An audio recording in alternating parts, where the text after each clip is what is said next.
Now, let me make sure my headphone is connected. Yes, it is. Okay. We just got out of church. This was communion. It flew by me. It's just obvious that this is the first Sunday in the month, in the new year, of the new year. But it didn't come to me that it was communion. So so I can't say that the Lord told me to really dress. Last night, when I was dressing for the service, for the watchman service, I saw this dress inside the closet and Danielle's on it. So I was like, well, I'm going to take this out and I'm going to get it tomorrow. So I hung it, I made sure to hang it out. So that way I would, Happy New Year, Happy New Year. Thank you. And I made sure to leave it out so I would remember the rest of my wear.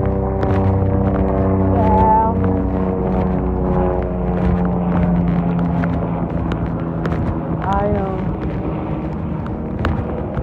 got up, I'm looking, and here's the crazy thing. This morning I went inside, so maybe I should say that was the Lord. So I went inside of my closet, inside the playroom, and I was looking through to see what else I was going to. Because, child, I wanted to wear red. I was about to throw on my red dress.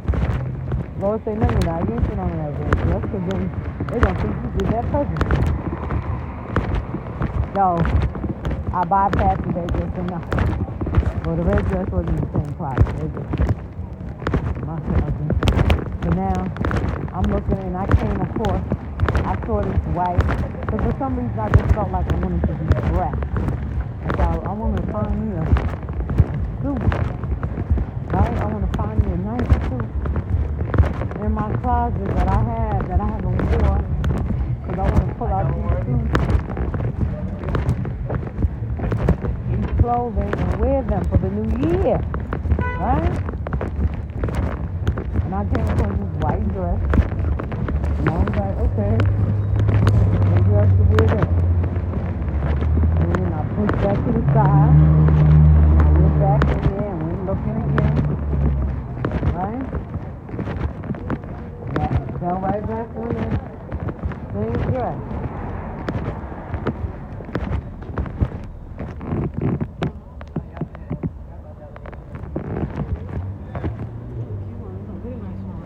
It's nice on my birthday.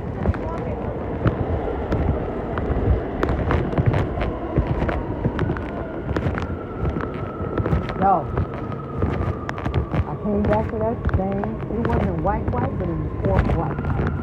But it was dressed like, I got to say, that it was the suit that the church folks wear.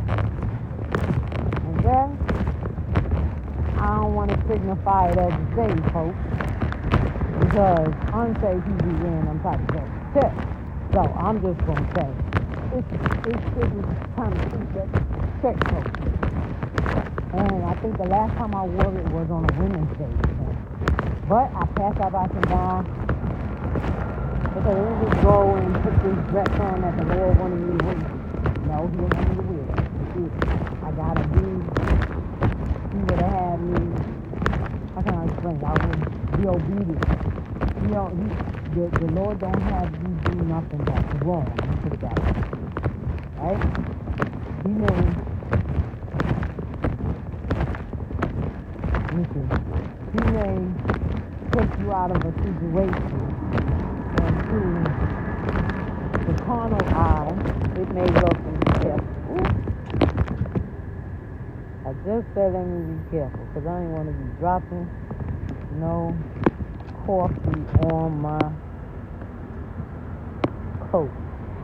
Oh, I forgot this coat can wash. I washed it and put it in the wash machine. So anyway, who I wanted to pay that $20 for, Lord help me to remind me to pay this. Give Pastor Brother her $25. Maybe I just give her $25 before I pay the water. That's 40, 25, 20. That'd be $45. I get it.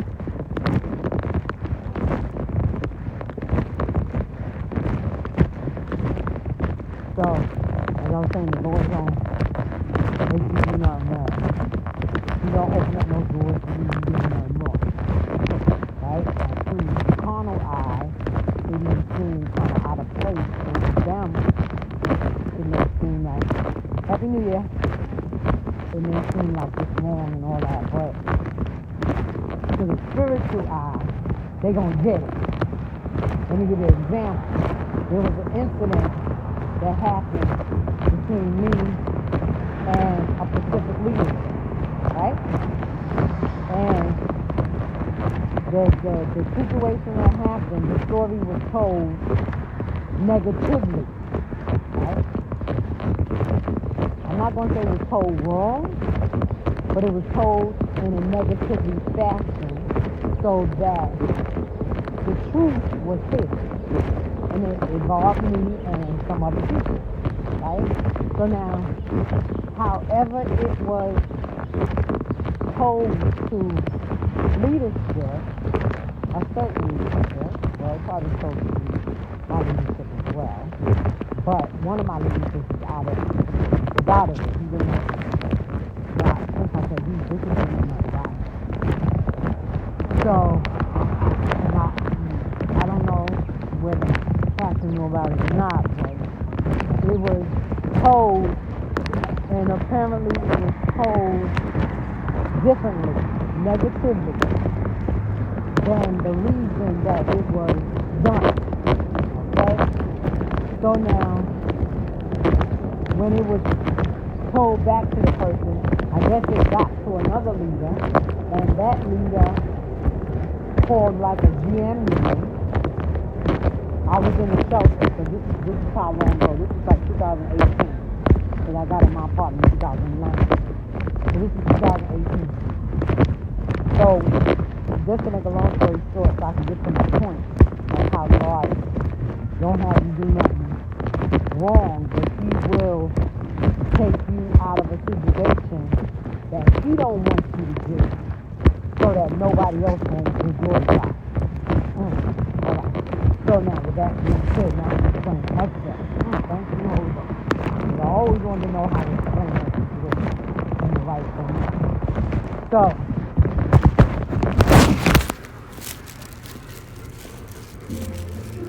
So, I'm walking down. It's nice out here. So, we went on, and this leader called me up. I'm in the shelter, I'm in the bathroom. But when she called me up, I answered the phone. But I was around my husband. So when I realized who it was, now mind you, the situation happened that Saturday. And that Sunday we had church. And I was the president of the convention choir.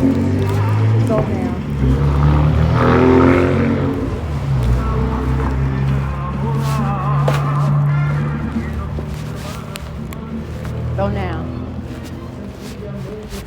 I couldn't, back then, I can kind of deal with it a little bit better now, 3 years after the fact, 4 years. But at that time, in 2018, and prior to that year, my body could not take no heat. I could not deal with no heat. I ain't talking about the heat in the house. I'm talking about the heat in the street, in the summertime. So if the temperature went past about 80 degrees, I probably was going through minutes, right? My body would get so overheated that I would feel, I can't even explain. I'm not going to say I felt like I would pass out. I never got so hot that I would pass out.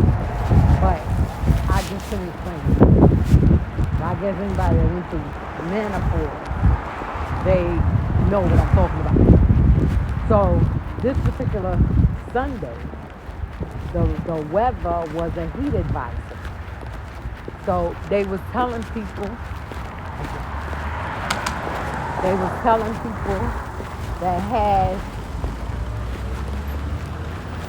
underlying conditions, which mine was high blood pressure and whatever heatness I was going through, to stay out the heat. The air quality was bad. The humidity was bad. So I guess the air quality was okay. Now that I got a better understanding of what air quality consists of and why it comes about, the humidity I couldn't deal with. So I stayed home that Sunday.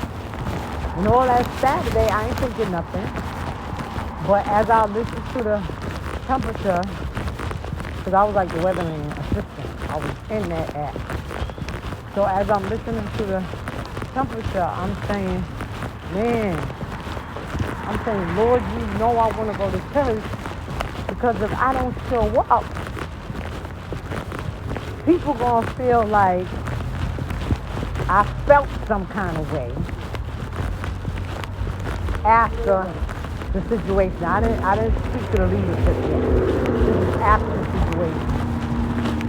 And people was acting all kind of funny after the situation happened.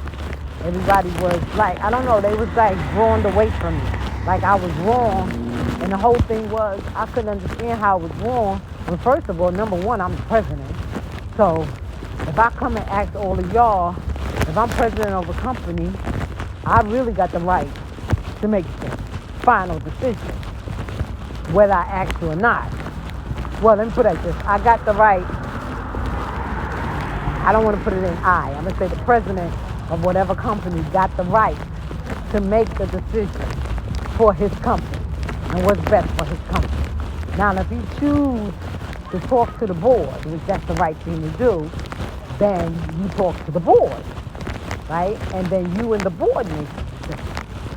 So now, instead of me talking to the board, which was the choir director, I spoke to the whole choir. So one individual choir member, I think two of the members, they came first. So I was chatting with them about it first, and I asked them, would they be able to come out, whatever. They have to be with rehearsal, blah, blah, blah. So they were saying, well, I don't know what I'm going to feel like coming out again that time, that day, because I'm already out here the Monday all day. Well, we have to see what our driver. So I said, oh, okay, because I didn't know they had a driver.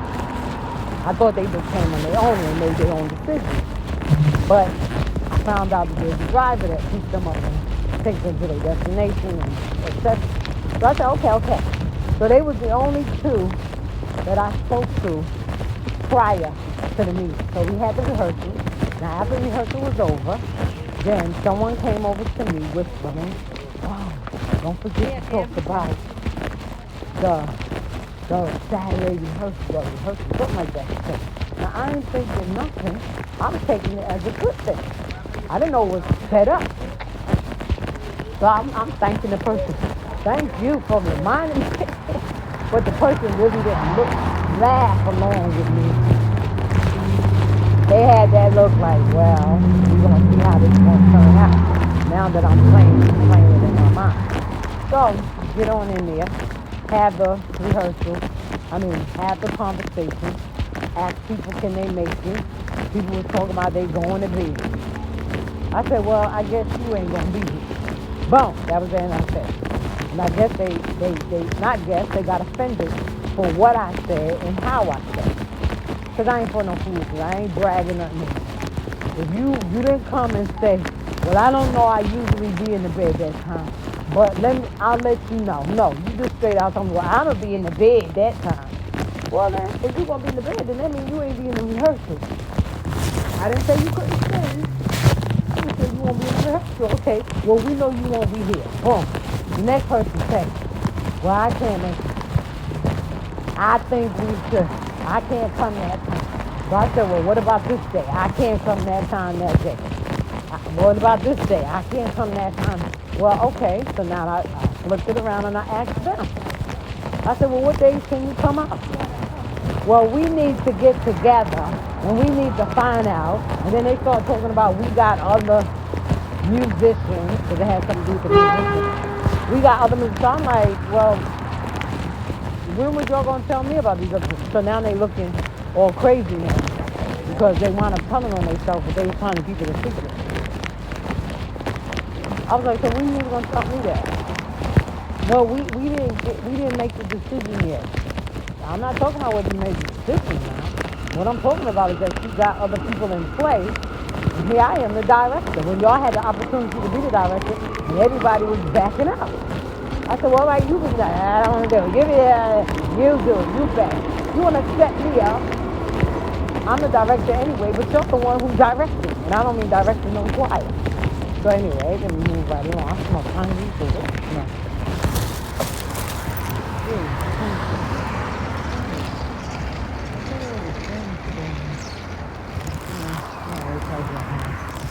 So, I'm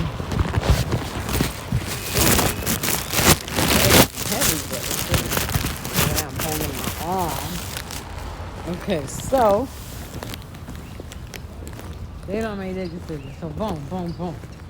It got out of hand, meaning that people got offended, got upset because I'm actually standing in authority. Because I'm the little skinny old champ. You see what I'm saying? Now mind you, my title's evangelist, so I'm over everybody in the church. And should I say I'm over everybody in the church. If I said something, I was supposed to take it and respect. But they was not even paying that no mind. So they felt some kind of way. Right?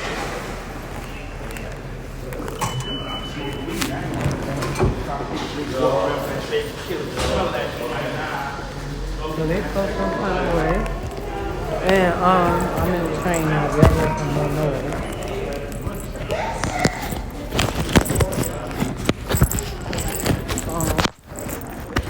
So that's what was said. Everybody got mad. Everybody was talking over me. I'm saying I'm not trying. They talking about why you telling people what you're doing all this.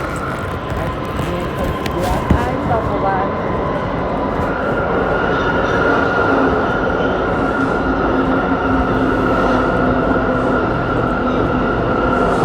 I ain't telling nobody nothing. So now somebody jumped in. Talking about, all right. We ain't having all of that. We're going to pray right now.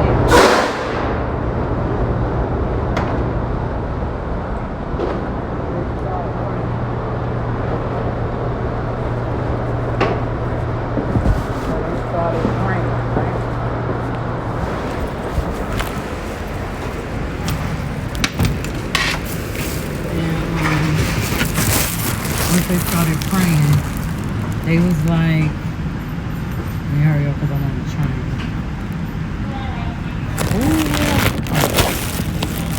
So, they prayed, the lady prayed, then after the prayer, we all got up. Now, the person that was saying that they was going to be in the bed,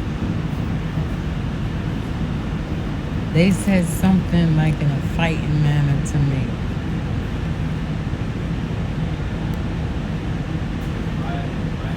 Well, I'm gonna paraphrase it by saying like as if they said, "You ain't gonna talk to me like that."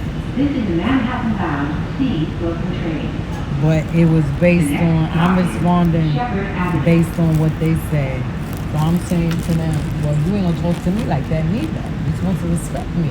Just like you want me to respect you, you gotta respect me too. So it went like that. So then I got back to the leader. But my leader didn't say nothing to me. Another leader said something. And once that was said, they called me up on a conference call. And everybody that was in the situation, except for every choir member, but the main choir members, they had them in the meeting.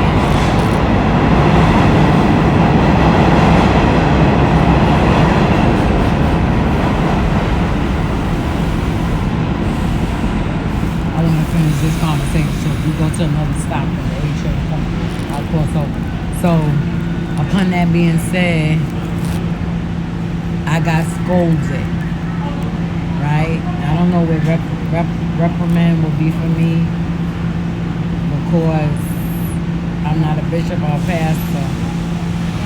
I'm thinking that word is towards someone of higher rank than me as an evangelist. So I'm just going to say I got scolded by a leader. And this leader was going in. And even though she allowed me to talk first, there were certain things that she was saying that wasn't true, right? Which was, you were supposed to go to your pastor. You're supposed to not do anything without going to your pastor. And that was not true because I did go to my pastor. And I was trying to say I went to my pastor. And she was scolding me, telling me to shut up, shut your mouth, and etc., right? And she was like, you ain't gonna talk to me like that. You gonna shut up, and if I was here, that wouldn't have never happened. That wouldn't have never happened like that, right?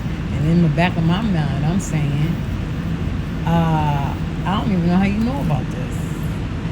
Because this was, I thought it was, I mean, there was a lot of tension here, but I thought it was already squashed and corrected. So anyway, she said all that she said, and so I was trying to say, that's not true. Shut up. I was like, but I did, shut up. So she started talking. I let her talk. And as soon as she gave a little space there where I can throw something in there, I said, I did go to my pastor. I said, I just want to say I did go to my pastor. Even though I was still talking, she was saying, shut up. And then she told me I wasn't supposed to say nothing to the people that I talked prior to speaking to the whole choir. I wasn't supposed to speak to them individually, and I wasn't supposed to speak to the choir. I wasn't supposed to speak to the directors and make a decision and come back and tell the choir. I really feel that wasn't nice. I feel like everybody had a say so in their time. Strange. So anyway, making a long story short, so I said that before, right? So now getting to my point, after that situation happened, right, I don't know, I think maybe she did go to my pastor, and maybe my pastor did tell her that I did come to her. However, I think the truth of it came out. To this day, I really don't know what the outcome was, but I just know what the results was. And the results was that everybody was trying to make up. People that never made food for me. Never made food. And what I mean about never making food, I mean that at that time they was cooking in the church and bringing food. This was for the COVID. And they would cook and bring food, and I could never get no food. I always had to go out and eat. And if I did get food, it was leftovers. It was after they everybody got what they wanted, and then they want to make me a plate. You know? So, this particular, after that happened, I'm trying to think, that was 2018, I'm in the shelter. So yeah, I think right after that happened, which was a Sunday, and I think the next Sunday was either her pastoral or her appreciation service.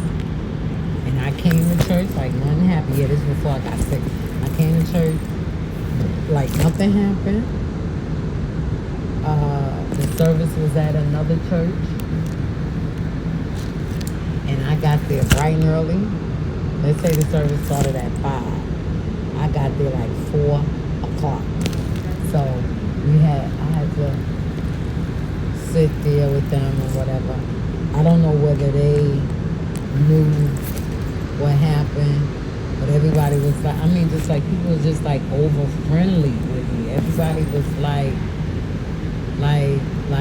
taking me under their wing, like they didn't want to talk about it, but their actions was letting you know that they knew what went down, and they was they were sorry and all this other stuff. But it wasn't a place to say sorry. But I guess if we had talked about it, they would have been like, I'm just hypothetically speaking, that they would have said that. They would have been like, well, we're so sorry that happened to you, evangelist. That was wrong, or it shouldn't have been done. Okay.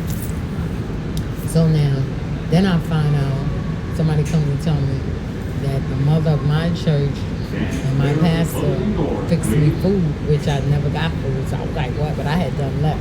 They was looking for me. Where's Evangelist? And they was like, well, she left already. So they thought that I had left. Until they walked in the church and saw me sitting. Now, I normally sit by myself. And see, this is why I try to be consistent in the things I do. Because everybody wanted to sit on the bench that I was at. But today, I was sitting on the bench by myself. You know what I'm saying? So,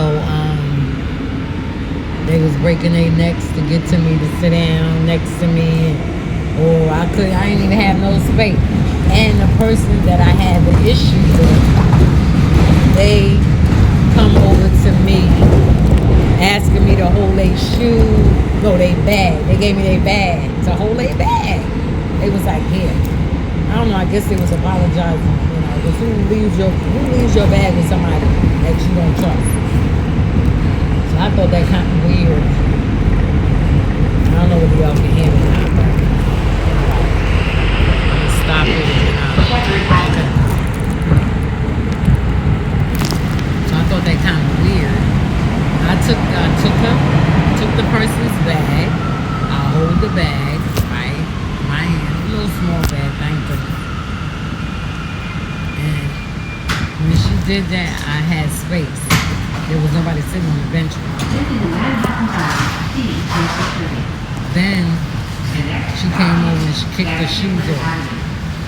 And she put her shoes there and told me, watch them too, watch them too. Hey, what is going on here? Watch the stuff for them. But I watched it, no biggie. So now, the year going, now it's the next year, 18, 19. No, this is still in the same year. Yeah. So this is convention, so this is August. So around September, yeah, because it was right behind that. Maybe like up in the early part. No, it couldn't have been the early part of September. Because convention, yeah, we was rehearsing for the convention. So we had the rehearsal back in we started May and June. So maybe this was July coming into August, and we only had 3 weeks left coming closer. Because the convention is supposed to be the end of August, if I'm correct. This is San Pickman Avenue.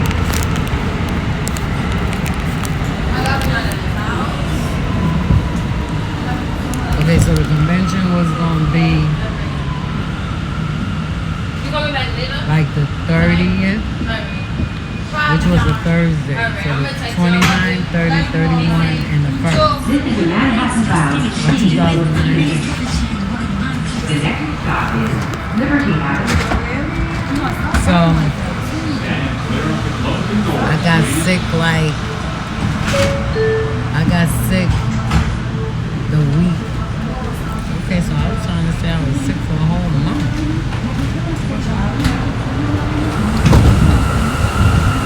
I had gotten sick, yeah. So maybe it was July. Maybe it was in July, because I know I was sick for a month. Because I missed quite a few. I think she had a service the 16th. Yeah, I think she had a service the 16th, which was a Friday. And I was supposed to preach. So that 21st of July, either the 21st or the 29th of July in 2019 is when she had the service. And we must be had a confrontation that Saturday, which is the 20th of July, right? I I think I ordered over the rehearsal. So anyway, gotta get to my point, and it's a shame. I have to go through all this so that I can give you the full understanding of what it is that I'm trying to say and how God works. So I went on, right? I got sick. I was sick. I missed that service. I'm missing the Sunday service. I must have missed like 3 or 4 Sundays of service, give or take. So now this is how I say the Lord will allow things to happen, but it'll look good. But to the naked eye, it'll look crazy. But the spiritual eye